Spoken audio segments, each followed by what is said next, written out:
Hello and welcome to day 2 of Productronica 2021. I'm joined by Harald from Koh Young. Hello again. I had a round table yesterday. It's bright and early today. So yesterday we were talking about global markets, but you mentioned a few new innovations that Koh Young have brought to the show this year. Yeah, of course. Productronica is a good timing to introduce new technology to the market and to do a product rollout. This year we brought the Neptune T, which was also awarded once time in America and yesterday for the Productronica award.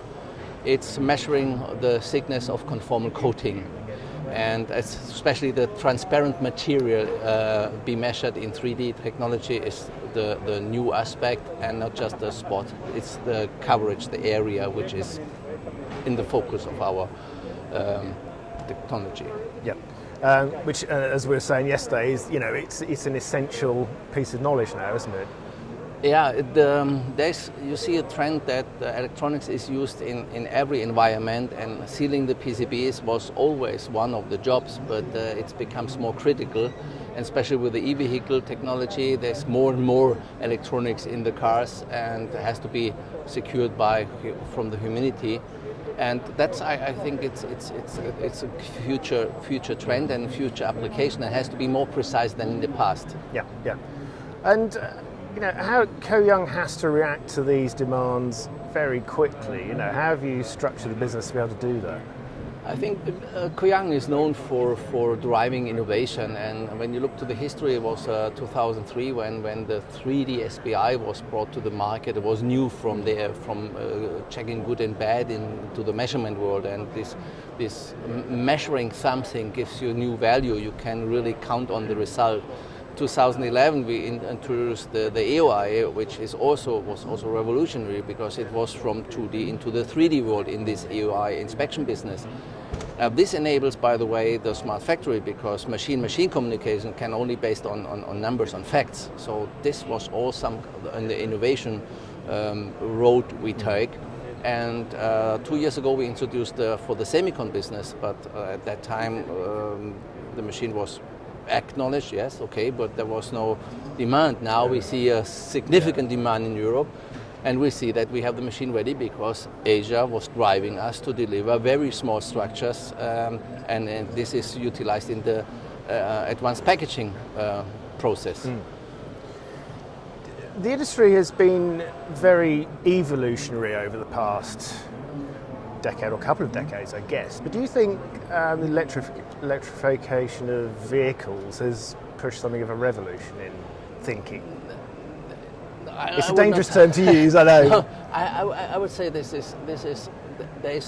we are utilizing different technologies in different areas. Before it was automotive, that was industrial, that was medical. What you see now that, for example, an infotainment or smart technology TVs. If you look to my car, it looks more than a multimedia dashboard than a classic dashboard. So this smart technology of TV, touchscreen, multimedia is moving into the car. So which are we used from the smart TV and the tablet technology. So this electronic moves into automotive. Then you have this battery high power management, which is, I would say, already used in the industrial applications. So what we see is you cannot split anymore the segments like automotive, like mobile, this. So it's merge and overlap, and it's a good thing because it's the harmonizing and utilizing in a special application. This is, I think, the interesting thing. So it's kind of evolution, because there was different evolutions in the different markets, but now it's joining into one, call it the application, and the autonomous driving. Everybody knows that that's a huge move, and the data combined with processes, combined with technology, I think is a big picture and cannot change it overnight. But I think it's continuous move. You need new technology to make these new applications happen to the market that usable and affordable. Affordable might be a good trigger. So if you had a crystal ball, what do you think is in the future? I guess actually sort of augmented reality and virtual reality, if they're bringing those into I think it's everything, because people get used to the next generation, and is getting used to live with a smartphone. So this part of our life is visible already, and I think this usage of the applications will get in common. So there will be no car in a few years without a nice screen or driving assistance from A to Z, because in the past it was just focused on the high-end cars. Now you get it on every car.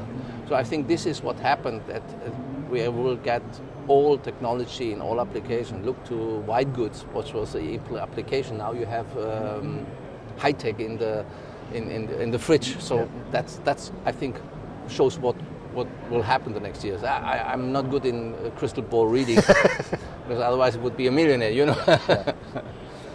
Yeah.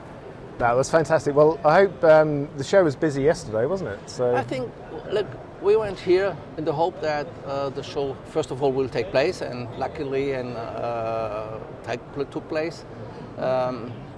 We had no idea how the show will go through, and we have been surprised yesterday. It was, from our point of view, better than expected. Okay, we didn't have a clear expectation.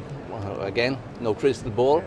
But surprisingly well, and I think today, as typically the second day is even better, we're looking forward. I think it's good that we had the show, and you see the atmosphere, the spirit, the talk to the customers is essential. This is, everybody gets sick of the Zoom and Teams meetings and looking into the screen. Yeah. I think that has to change, and it's good to see the people and to exchange. Fantastic. Well, thanks for joining us, Harald.